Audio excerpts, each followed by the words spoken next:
Shalom, kita bertemu kembali dalam Bejindoro Channel dalam program Sudut Pandang. Sahabat sekalian dimanapun berada, sekarang kita masuk dalam pembahasan tentang kitab Kolose pasal yang kedua ayat 16 yang muncul oleh karena ada beberapa pertanyaan yang masuk, dan minimal ada 2 pertanyaan dalam kitab Kolose pasal 2 ayat 16 ini adalah apakah kitab Kolose pasal 2 ayat 16 ini membatalkan 2 hal. Yang pertama, Sabat yang ada di 10 hukum atau 10 firman Tuhan, 10 perintah Allah, dan yang kedua apakah itu membatalkan haram dan halal yang dicatat dalam kitab Imamat pasal ke-11. Nah, kita akan bahas bersama-sama dalam program Sudut Pandang. Ini adalah ayatnya. Karena itu janganlah kamu biarkan orang menghukum kamu mengenai makanan dan minuman, atau mengenai hari raya, bulan baru, ataupun hari Sabat. Semuanya itu hanyalah bayangan dari apa yang harus datang, sedang wujudnya ialah Kristus, yang sering disalah tafsirkan, yang salah disalahgunakan ayat yang ke-16, tetapi saya gabungkan ayat 17 karena kalau kita mau memahami ayat 16, kita harus pahami ayat 17 juga, karena ini satu paket. Dan sebenarnya ada ayat sebelumnya yang perlu juga kita pahami bersama-sama. Nah, teman-teman sekalian, kalau kita lihat sedikit ayat 6 sampai ayat 15, itu sebenarnya terjadi masalah dalam jemaat saat itu, atau di jemaat Kolose. Paulus melihat ada sebuah yang ada hal-hal yang perlu diperhatikan, yang orang Kolose harus hati-hati terhadap itu. Apa itu? Disebut ada filsafat kosong. Ada ajaran-ajaran yang tidak benar yang masuk ke dalam gereja saat itu. Dan Paulus tegaskan bahwa kita itu telah disunat dalam Kristus, dan sunat itu bukanlah sunat manusia. Kita telah dibersihkan oleh Kristus, dosa kita diampuni oleh Kristus, dan semua kesalahan itu ataupun aturan itu telah dipakukan di atas kayu salib. Nah, teman-teman, saya tidak panjang lebar membahas itu, tetapi kita masuk ke ayat 16 sebagai lanjutan. Sebenarnya dia katakan, karena itu janganlah kamu biarkan orang menghukum kamu tentang apa? Tentang makanan, minuman, hari raya, bulan baru, dan hari Sabat. Nah, orang berkata bahwa ini Tuhan sudah katakan di ayat 16 ini, nggak usah lagi kita peduli terhadap makanan, ya. Tidak ada istilah haram dan halal, kita makan saja semuanya. Tidak ada istilah hari Sabat, semua hari sama, ya, dan lain sebagainya. Itu kata atau pernyataan beberapa orang, bahkan beberapa denominasi gereja juga. Nah, sahabat sekalian, ayat ini atau ayat 16 ini sama sekali tidak berbicara tentang daging yang haram menjadi halal. Ya, itu yang perlu diperhatikan, ya. Dan kemudian Kolose 2 ayat 16 juga sama sekali tidak berbicara tentang perubahan hari Sabat ke hari Minggu, atau dari hari Sabat bisa jadi hari apa saja. Tidak. Kita akan perhatikan penjelasannya. Ada 2 ayat ini, yaitu berbicara tentang makanan dan minuman, dan yang kedua adalah hari-hari yang dirayakan, ya, hari raya, bulan baru, dan hari Sabat. Ya, ini 2 kelompok ini yang harus kita bahas bersama-sama. Nah, sahabat-sahabat sekalian, ayat ini tidak sedang membahas tentang daging haram. Sekali lagi saya tekankan, haram itu tidak boleh dimakan, ya. Itu adalah hukum Tuhan, itu adalah perintah Tuhan.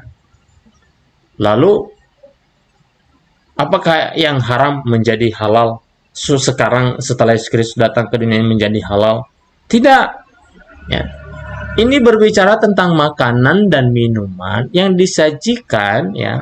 Itu ada kurang huruf, ya. Yang disajikan pada saat hari-hari raya. Gitu. Demikian juga tentang hari Sabat yang disinggung dalam ayat 16 ini. Hari Sabat yang dimaksud bukanlah Sabat mingguan. Sabat mingguan artinya setiap 7 hari ada Sabat, ya. Tetapi ini adalah Sabat tahunan yang dipraktekkan oleh orang-orang Israel di zaman perjanjian lama sebelum Yesus Kristus datang ke dunia ini. Kita lihat satu-satu. Hari raya orang Yahudi itu apa saja sih? Minimal ada 7 ya. Hari raya Paskah, hari raya roti tidak beragi, hari raya buah sulung, hari raya roti unjukan, ya, hari raya sangkakala, dan yang terakhir adalah hari raya pesta daun-daunan. Ini semua hari raya yang dirayakan oleh bangsa Israel, orang-orang Yahudi saat itu. Semua hari raya ini merupakan atau bayangan, yaitu tadi ayat yang ke-17, makanya saya bilang itu penting. Ini adalah bayangan yang merujuk pada proses penyelamatan yang dilakukan oleh Yesus Kristus. Jadi ujungnya adalah Kristus. Orang Israel merayakan hari-hari ini, ujungnya adalah Kristus. Nah, ketika Kristus sudah datang, maka hari-hari ini, hari raya Paskah tidak ada lagi. Makanya kita tidak perlu juga merayakan Paskah sekarang. Karena raya Paskah itu adalah berbicara tentang Kristus. Nah, Kristusnya sudah datang. Ngapain dirayakan hari Paskah? Dan sebagainya. Jadi jangan seorang pun menghukum kamu tentang hari raya, kata Tuhan. Karena ini semua adalah hari raya orang Yahudi yang ujungnya adalah Kristus. Penggenapannya adalah Kristus. Dan kalau sudah digenapi oleh Kristus, tidak perlu lagi untuk dirayakan. Ya. Apa hubungannya dengan makanan dan minuman yang ada tadi dalam ayat 16 itu? Dan termasuk bulan baru. Pada saat hari raya itu tiba, ya, teman-teman, sahabat-sahabat sekalian, perlu diperhatikan. Pada saat hari raya itu tiba, maka ada aturan makanan dan minuman di sana. Karena kalau ini berhubungan dengan makanan haram, tentang daging haram dan halal, karena di situ ada minumannya, ada minuman, ada makanan. Apakah Allah memperbolehkan segala sesuatu kita makan? Apakah Allah memperbolehkan segala sesuatu kita minum? Contohnya alkohol, boleh kita minum? Saya pikir tidak, karena Allah tidak mau membantah apa yang telah diberikan, apa yang telah disampaikan dalam kitab Amsal. Ya. Allah melarang kita untuk meminum minuman keras, minuman-minuman yang tidak sehat, dan lain sebagainya. Jadi ini tidak berbicara tentang haram menjadi halal. Daging babi boleh dimakan, daging anjing boleh dimakan, tidak. Ini adalah aturan makan dan minum saat hari-hari raya. Contohnya hari raya Paskah. Ada dalam Keluaran pasal 12 ayat 8 sampai 11. Pasal 12 ayat 18 sampai 20. Dan mungkin ada ayat-ayat lain yang berhubungan dengan itu. Apa yang boleh dimakan orang-orang saat itu pada saat hari raya Paskah? Ada aturan makannya. Makan daging, ada roti tidak beragi, dan sayur pahit. Itu yang mereka makan saat hari raya itu. Tidak boleh sembarangan makan ketika hari raya Paskah loh Bapak Ibu, teman-teman, sahabat-sahabatku dimanapun berada. Ada aturan yang mereka makan. Roti itu tidak boleh ada raginya. Selama hari raya Paskah itu tidak boleh ada raginya. Mereka harus makan sayur pahit. Oke? Bulan baru harus ada korban bakaran kepada Tuhan. Ini merujuk kepada siapa semua? Paskah itu apa? Paskah itu adalah ketika bangsa Israel keluar dari tanah Mesir dan mereka harus merayakan itu sekali setahun. Paskah itu adalah Passover. Mereka dilewatkan dari kematian. Mereka lepas dari kematian. Dan siapa yang melepaskan mereka dari kematian? Kalau bangsa Israel saat itu adalah anak domba. Darah anak domba itu yang dioleskan di pintu. Dan itu lambang siapa? Ya, lambangnya adalah Yesus Kristus yang akan datang kemudian. Dia akan melepaskan kita dari kematian hukum dosa itu.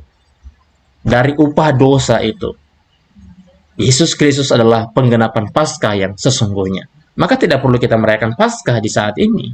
Makanya Tuhan katakan dalam ayat ini, jangan ada orang yang menghukum kamu tentang hari-hari raya, bulan baru. Dan orang Israel waktu itu setiap bulan baru mereka menyediakan korban, dan korban itu lambangnya siapa atau merujuk ke siapa? Ini adalah bayangan, wujudnya siapa? Yesus Kristus. Nah, apakah karena Yesus Kristus sudah datang, apakah kita buat korban bakaran sekarang setiap bulan-bulan yang baru? Kan tidak. Itu ya, semua ini merujuk pada kematian Kristus di kayu salib. Penyelamatan manusia telah digenapi, telah terjadi, yaitu Yesus Kristus.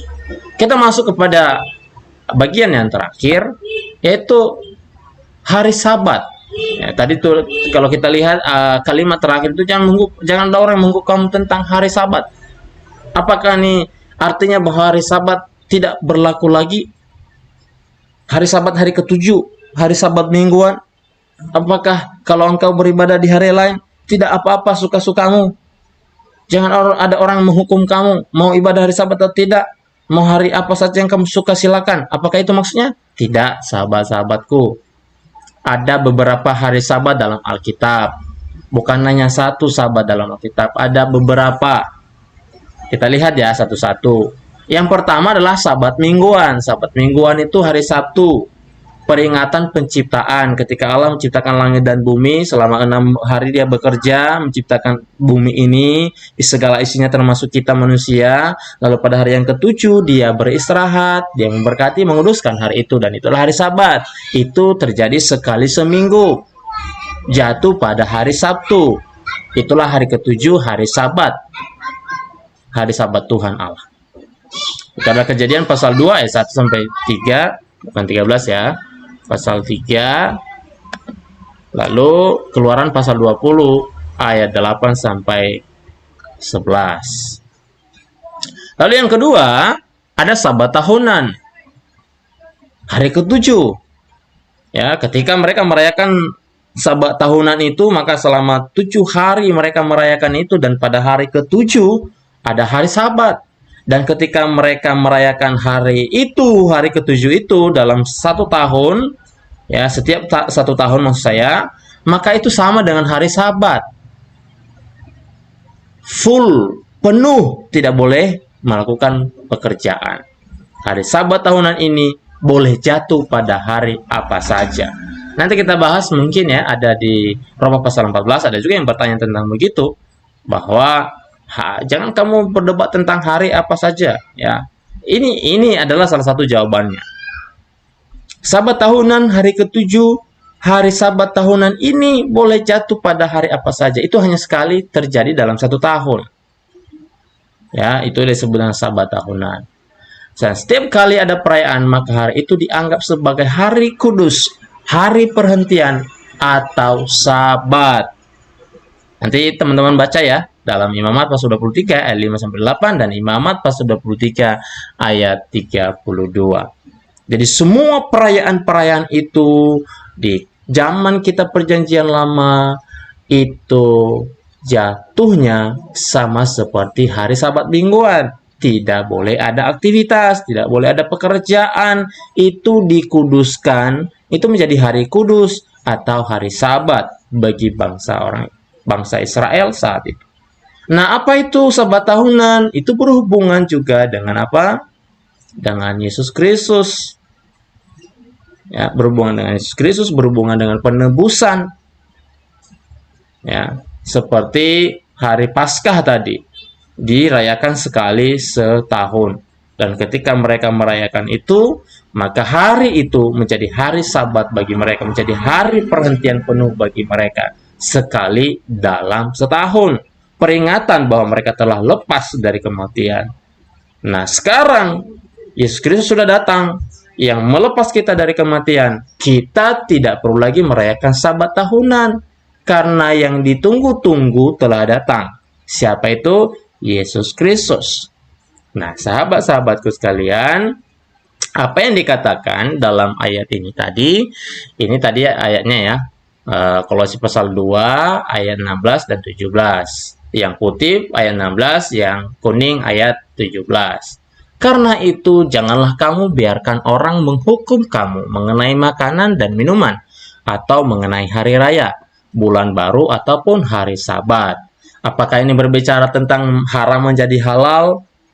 Daging babi yang haram itu boleh dimakan jadi halal? Bukan. Jangan salah. Ini tidak berbicara mengenai daging yang haram menjadi halal. Ya, masalah minuman.